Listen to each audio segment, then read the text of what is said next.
எவனாவது ஏதாவது குடுக்கறான்னா லைன் கட்டி நிக்கிறீங்க.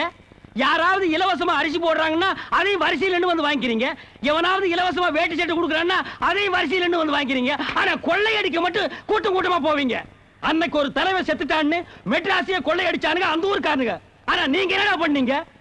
காடுகரை வீடு வாசல் சொத்து பத்து போனாலும் பரவாயில்ல, தம் பேரு கட்டக்கூடாது, மானம் போயிடக்கூடாதுங்கிறதுக்காக எல்லாத்தையும் வித்து உங்க முன்னாடி பணமா வச்சுட்டு கட்டின வேட்டி சட்டையோட நிக்கிறான் ராசப்ப.